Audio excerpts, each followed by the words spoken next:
In this topic, I'm going to talk about metrics and scales. Here's the premise. Your company creates and sells 2 products. At the end of the year, you receive a report that product A has outperformed product B every single month. And as a result, you think about shifting more production towards product A. Why not? It's making you more money, right? Are you being misled? Let's go ahead and look at the visualization that we have created. It's actually quite a fancy one. We have our mirrored bar chart. I'll give you a moment to think. Is this misleading? And here's your hint.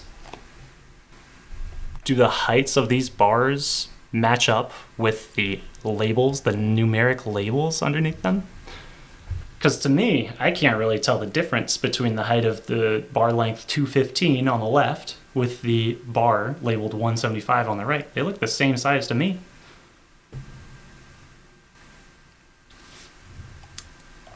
And here is the answer. Well, we have no ability, no measure that captures our x-axis.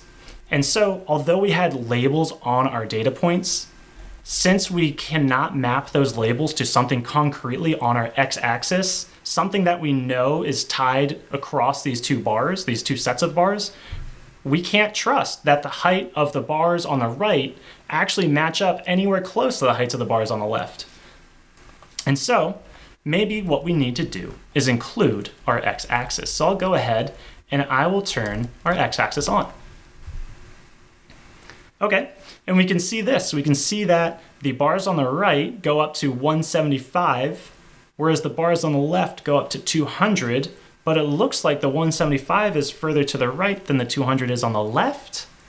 This is confusing, and this is misleading, and mirrored bar charts are awful.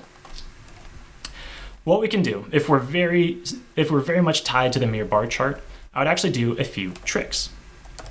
I would create or force both of these axes to have the same maximum values, and that way you can actually mirror a representation. Now you can see that both of these charts, or both of these plots go up to 200, and so we can much more reliably trust the height of these bars and not just rely on the labels. If all I had to do was rely on the labels, this should have just been a table. The heights mean nothing. But now the heights actually do mean something, and you can see a little bit more clearly that the bars on the left are longer than the bars on the right. Now, 2 more things I dislike about this data visualization. 1, I would make these bars touch. I would reduce the amount of space between them.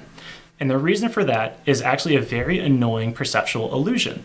I don't know if you have looked at these bars for a minute, but if you look at the area right in between here, right where my mouse is, out of the peripherals of your eye, you can start to see the visual illusion of little squares appearing where the other 4 corners of our bars meet. This is a visual illusion that should be avoided in all graphic design, in my opinion, because it is quite annoying and actually quite strainful in the eye. So I'm gonna get rid of that. And so how I could get rid of that in Matplotlib is finding my grid spec and just reducing the amount of W space or width space between the 2 plots to 0. And now they're touching, they have a shared 0. My eyes are already thanking me. The other thing I would do to spruce up this plot, aside from the very obvious, maybe we need an X label, maybe we need a title, but what I would do is I would completely eliminate the reliance of needing a legend. Just looking at the bars, I can see that some are blue and some are red, but I have to drop my attention from the bars to look down at the legend, to look back up at my bars and say, okay, blue is product A, red is product B. That information should be more readily available, and that information should have been communicated to me before I looked at the bars. It should not be tucked away at the bottom of this plot. And the easiest way that I can do that is by actually using the title of each of these individual plots. And I can label these like so. And then I can actually get rid of the legend altogether. And now you very clearly can see that product A is on the left, product B is on the right, and I don't need to memorize any mapping of any color. That is now implicit information that I do not need to derive. And so These are the small tricks that I'm talking about when I say you can get rid of legends more often than not. Just use appropriately placed annotations or appropriately placed labels. But let's get to the source of the bigger problem here. What am I supposed to look at with this chart? There's two things I could look at. One is I could look at each set of bars independently. I could look at December, and then I could look at November, and I could see, okay, was product A larger? And I look all the way to the left, and I see it's 215, and I have to look all the way to the right, and I see product B is 175, and finally, I come to the conclusion that, yes, the left bar is longer. I have to repeat this 11 more times to get through every other month to figure out that product A is actually beating product B on every single comparison. What can we do to improve this? Well, we can, instead, we can plot these bars in an overlapping fashion. And now this looks kind of neat, right? Because product A is not sitting on top of product B, but it's actually just behind product B. And I can play a little bit of a game here. I can say that width equals 0.8 if product equals product B. Maybe width will be smaller. Width will be something like 0.5. And we'll just toss it in here. And now we can see that product B is definitely underperforming compared to product A. The problem with this is now I've made it appear that product B is some type of sample of product A, or like a fraction of product A, when in fact we're not talking about parts of a whole here, we're talking about two separate product lines that should not be comparatively measured on parts of a whole. So maybe the width trick isn't going to be the best thing to use here. Additionally, looking at this chart actually works out in my favor for one reason of the underlying data, and that's because product A is always larger than product B. What happens if we make product B larger than product A by introducing this series here? Well, we can see that we've totally eclipsed product A in February. By making one value, one measurement larger, we've completely obliterated product A from this chart, and so we have no record of how well product A is doing. Well, a way to move around this would be to actually use a barbell plot. And what we can do with a barbell plot here is, instead of using bars, because bars have so much area to them, it takes up so much visual space, let's just use some scatter points. And I'll show you just a scatter plot of product A against product B. But these get really hard to track. Also, the points are quite small, so maybe they just need to be larger. I'll bump their size up to 50. That marginally helps. It's still very hard to see what's going on, and you look at this and you're wondering, is this a scatter plot? Are these qualitative comparisons? Are these quantitative? It's so confusing. And the reason it's confusing is that these dots have no connectiveness to them. There's no inherent grouping aside from the color information, but even from the color information alone, there's no inherent grouping to these plots, to these points. And so I'll show you a little trick. We can use vertical lines to connect each of these plots within a given month, each of these points within a given month. And all of a sudden, the plot becomes much more coherent. I can see very easily that product B, the blue markers, are on top of the orange markers, meaning they're making more every single month. And what these vertical lines do is they draw my attention to the difference between the blue and the orange. No longer am I very concerned about the magnitude, the raw magnitude of all the blue values, the raw magnitude of all the orange values. Because of these vertical lines, I'm now paying attention to the differences between them. And just by using simple lines, we can draw attention to a specific point on the plot or a specific feature. Let's see if this even holds up when we swap out the data for product B back to that inverted form. And you can see February, product B is outperforming product A, and our barbell plot is actually reliably communicating that information. Now, it can be a little tedious if I had more than 12 points to keep determining which one is doing better, which one is doing worse.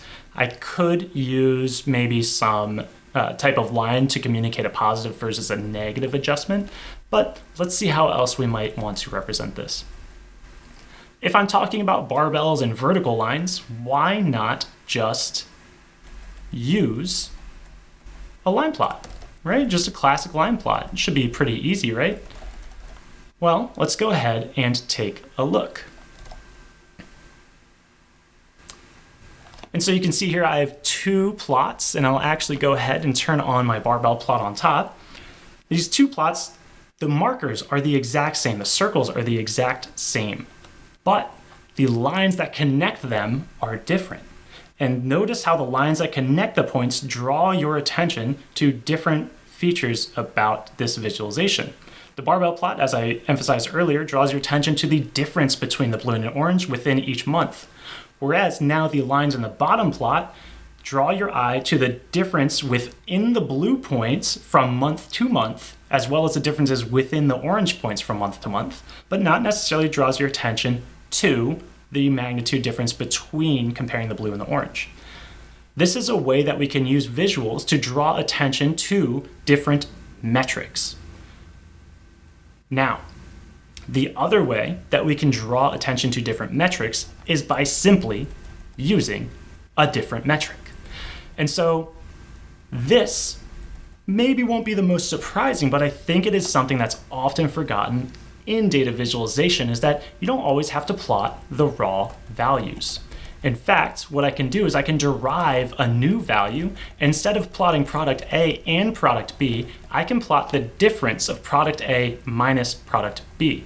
So wherever this value is positive, that means product A is performing better. And wherever this value is negative, product B is performing better. And I hope you look at this and you're thinking, what is going on here? This looks like just a plot. I can't tell how much better was product A fares over product B.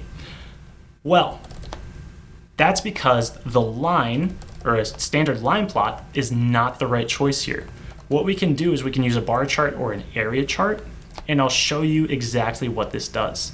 The bar chart here, one, forces our y-axis to be 0, but even if my y-axis was 0 with the line plot, I'll just show you what that looks like.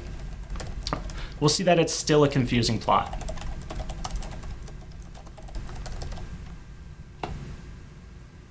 Even with a 0 y-axis, it's still slightly confusing to look at. How much better? But with the bars, your attention is not drawn necessarily only to the magnitude. And let me fix that y-axis there. Perfect. But your attention is now drawn to 0 as a baseline. Because these bars span from 0 all the way to their point, we can see actually much more clearly the magnitude difference between product A and product B because of the height that it has to it. And so if I were even to switch out my data set here, we can see very strongly that 0 is an important baseline. 0 is meaningful because a difference of 0 means that product A and product B made the exact same amount of money for that given month. And so just by using bars with a little bit of a 0 baseline, we can very clearly see that most month product A is doing better than product B. And in 2 months, February and April, looks like product B actually did better than product A. And I would be very careful to appropriately label these because we're using a derived metric and not something inherent or raw. Now, the nice part of this is that instead of needing to display 2 series of data, we can reduce that down to 1. So we can create a much more condensed visualization. The other option here, of course, is to use a filled area chart, which, considering our x-axis is on the ordinal scale, I would actually not use a filled area chart here. But you can see that it draws your attention to the same points in the data, right? The magnitude of the height, so the magnitude of the difference. Something that the line plot on its own was unable to convey. And that takes us to the end of our discussion on metrics and scales and how you can use them effectively.